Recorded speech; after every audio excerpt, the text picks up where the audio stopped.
નમસ્કાર બાળ દોસ્તો, હું કનુ સગર ચેનલનું તમારા બધાનું સ્વાગત છે.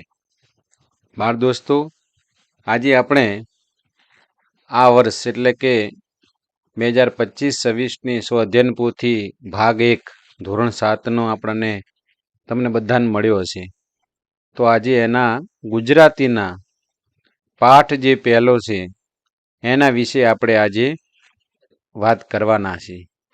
પાઠ 1 પ્રાણી માત્રને. તો તમને બધાને જે સ્વાધ્યાય પોથી મળી છે એના એ પ્રમાણે અહીંયા આપણે જવાબો લખેલા છે. પ્રશ્ન 1 છે કે આપેલા શબ્દ જૂથ માટે સાચો વિકલ્પ પસંદ કરો. ખોટું લાગવું, તો એમાંથી જવાબ આપણને આજ મેં ટીક કર્યું છે તે આવશે, એટલે કે જૂઠું બોલવું. સોરી, એમાં અહીંયા જૂઠું બોલવું નહીં આવે. ખોટું લાગવું છે એના બદલે માઠું લાગવું એ જવાબ આવશે. એટલે બાળ દોસ્તો, આની અંદર આપણે જોઈએ તો સાચું જે છે એ આ હશે. એટલે તમે બધા આ પ્રકારનું સાચું લખવાનું છે. આ જે છે ખોટું છે. ત્યાર પછી આગળ આપણે ખપ લાગવું એટલે ઉપયોગમાં આવવું. આની નિશાની તમને કરી દઉં એટલે આ તમને ખ્યાલ આવે કે આ ખોટું છે. બરાબર બાળ દોસ્તો? હા. ત્યાર પછી મધ્યમ માર્ગ લેવો એટલે કે વચલો માર્ગ લેવો. ટેક વણવી, એનો જવાબ છે સંકલ્પને વળગી રહેવું. પ્રશ્ન નંબર 2, ઉદાહરણ મુજબ રેખાંકિત કરેલા શબ્દોના સમાન અર્થવાળા શબ્દો લખો. કૌંસમાં આપણને અંતર, જિંદગી, સદા, રહમ, સંપૂર્ણ, પ્રામાણિક, નમન, સ્મરણ એવા શબ્દો આપેલા છે. આપણને જે નીચે લીટી દોરેલો શબ્દ છે એનો ઉપરના કૌંસમાં જે સમાન અર્થ હોય તે લખવાનું છે. ઉદાહરણ મુજબ ઘડો પૂરેપૂરો પાણીથી ભરાઈ ગયો છે, તો સંપૂર્ણ આવે. પૂરેપૂરો એટલે સંપૂર્ણ. હવે આપણે એવી રીતના જોઈએ આગળ. 1, નેક અને સરળ જીવન જીવવું જોઈએ, તો નેક એટલે પ્રામાણિક. 2, સવારે ઉઠીને ઈશ્વરને વંદન કરવા જોઈએ, વંદન એટલે નમન. 3, મંગલ મંદિર ખોલો દયામય, તો એનું રહમ. 4, એટલે દયામય, દયા એટલે રહમ. 4 છે સાચા દિલથી કરેલી પ્રાર્થના ક્યારેય નિષ્ફળ જતી નથી. દિલ એટલે અંતર. આપણે ગાયો ચરાવવા જતા ત્યારે બોર બહુ ખાતા, એ તમને યાદ છે? યાદ એટલે સ્મરણ. જીવન એવું જીવો કે બધા યાદ કરે, જીવન, તો એનો સમાનાર્થી શબ્દ છે જિંદગી. 7, બહાર જતી વખતે હંમેશા પાણીની બોટલ સાથે રાખો, હંમેશા એટલે સદા. પ્રશ્ન 3, ઉદાહરણ મુજબના બીજા શબ્દો કાવ્યમાંથી શોધીને લખો. બાળ દોસ્તો, આમાં છેલ્લે મારે 2 લખવાના રહી ગયા છે, પણ હું તમને જાણ કરીશું કે અહીંયાના શું શબ્દો છે.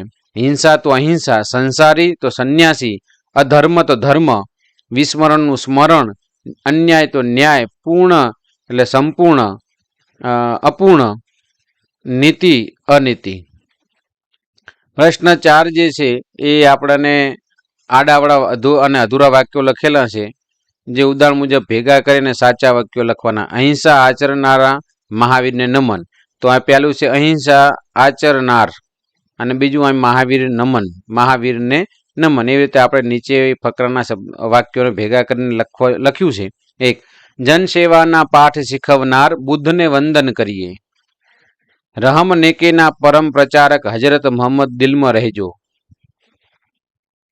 દિલમાં પવિત્રતા રાખનાર જરથુસ્તી વિશ્વ શાંતિમાં મદદ કરજો. જીવનમાં ટેક લેનાર રામ અંતરમાં વસજો. અને 5મું, યોગી અને નિર્લેપી રહેનાર કૃષ્ણ અમારા મનમાં રહેજો. પ્રશ્ન 5, કૌંસમાં આપેલા સંયોજકો પસંદ કરીને ખાલી જગ્યા પૂરો. 2 વાક્યોને જોડવાનું કામ કરતા શબ્દને આપણે સંયોજક તરીકે ઓળખીએ છીએ. કૌંસમાં આપેલા જે કંઈ સંયોજકો છે, જેમ કે તો, નહીતર, જો, તો પણ, એટલે, છતાં પણ. તો જોઈએ આપણે. 1, આસ્થાને તેના પપ્પાએ શાળામાં જવાની ના પાડી, છતાં પણ તે શાળામાં આવી. બીજું જે છે, જો મહેનત કરશો તો સફળતા મળશે. 3, નિષ્ફળતા મળે તો પણ નિરાશ થવું નહીં. 4, પરીક્ષામાં સોનલે મને પેન આપી, નહીતર હું પરીક્ષામાં શું લખત? શાળા સરસ્વતીનું મંદિર છે, એટલે આપણે સુઘડતા રાખવી જોઈએ. 6. જો તમે વૃક્ષો વાવશો તો વરસાદ આવશે. બરાબર બાળ દોસ્તો. પ્રશ્ન 6, જોડણી સુધારીને સાચો શબ્દ લખો. અહીંયા તમને દરેક જોડણી છે એ સુધારીને મેં આપી છે, એ પ્રમાણે તમે એ લખી શકો છો. આગળ વધીએ. પ્રશ્ન નંબર 8, પ્રશ્નના જવાબ લખો. 1. અહિંસા એટલે શું? એના જવાબ છે મન, કર્મ અને વાણીથી હિંસા ન કરવી તે અહિંસા. પ્રશ્ન 2, મહાવીર સ્વામીને કાવ્યમાં કેવા કહ્યા છે? શા માટે? મહાવીર સ્વામીને કાવ્યમાં અહિંસા આચરનારા કહ્યા છે, કારણ કે પ્રાણી માત્રને પોતાના માનીને સૌને રક્ષણ આપ્યું.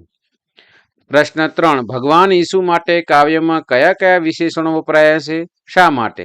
તો ભગવાન ઈસુ માટે પ્રભુપુત્ર, પ્રેમરૂપ અને ક્ષમા સિંધુ જેવા વિશેષણો વપરાયા છે, તેમની દિવ્ય વાણીને કારણે. પ્રશ્ન 4, વિશ્વ શાંતિ માટે શું કરવાનું કહ્યું છે? વિશ્વ શાંતિ માટે સર્વ ધર્મ પ્રત્યે સમભાવ રાખવાની વાત કરી છે. બધા જ ધર્મનો સાર એક છે, માટે તમામ પ્રકારના ભેદભાવો ભૂલી જઈને આપણે સૌ એક છીએ તેવી ભાવના રાખવાનું કહ્યું છે.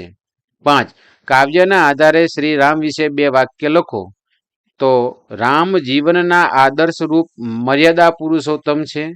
તેમણે એક પત્ની વ્રતની પ્રતિજ્ઞા લઈને જીવનભર પાળી હતી. બાળ દોસ્તો, પ્રશ્ન 8, 9 મેં અહીં નથી લખ્યો. શાળા પુસ્તકાલયમાંથી આપના દ્વારા વાંચવામાં આવેલી પુસ્તક વિશે સાર લખો. તમને જે કોઈ વાર્તાનું પુસ્તક વાંચ્યું હોય, કોઈ કહાનીઓની પુસ્તક વાંચ્યું હોય, તો એ પુસ્તક વિશે થોડુંક તમારી જાતે લખવાનું છે, એ માટે મેં આ લખેલું નથી. પ્રશ્ન 10, તમારી શાળાના થતા પ્રાર્થના કાર્યક્રમ વિશે વિગતે લખો. તમારા બધાની શાળાની અંદર લગભગ મેં જે કંઈ લખ્યું છે એ પ્રમાણે થતું જ હશે.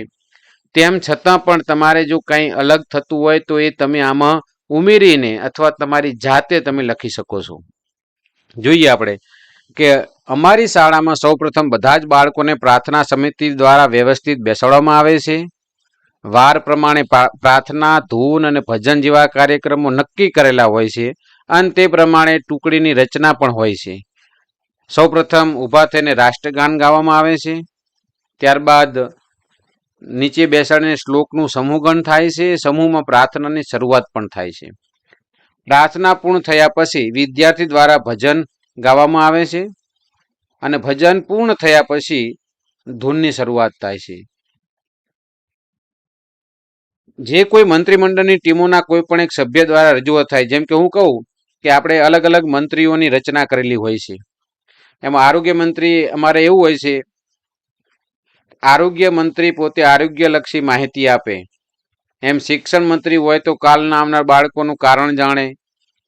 અમુક વારે સમાનાર્થી શબ્દો હોય છે, બીજા વારે વિરોધી શબ્દો હોય, તો ક્યારેક ઘડિયા ગાન હોય, ક્યારેક સામાન્ય જ્ઞાન જેવા પ્રશ્નોની પ્રવૃત્તિ પણ આ પ્રાર્થનાની અંદર કરવામાં આવે છે. એ સિવાય પ્રાર્થનામાં આજનો દીપક, આજનું ગુલાબ, અક્ષયપાત્ર જેવી પ્રવૃત્તિ પણ થાય છે. શિક્ષકો દ્વારા કોઈ નવી જાણકારી હોય તો એ પણ રજૂઆત શિક્ષકો કરે છે અને અમને માહિતી આપે છે. અંતમાં રાષ્ટ્રગીત ગાઈને અમે બધા છૂટા પડીએ છીએ. આવી રીતે અમારો પ્રાર્થનાનો કાર્યક્રમ થાય છે. તો બાળ દોસ્તો, આ હતો પ્રથમ પાઠ. આવી રીતે જ આપણે બીજા પાઠમાં મળતા રહેશું. ત્યાં સુધી આ આપણી યુટ્યુબ ચેનલને તમે સબસ્ક્રાઈબ કરવાનું ભૂલશો નહીં. આવા નવા વિડીયો તમને મળતા રહેશે. મળીએ એક નવા પાઠ તરફ. ત્યાં સુધી જય જય ગરવી ગુજરાત.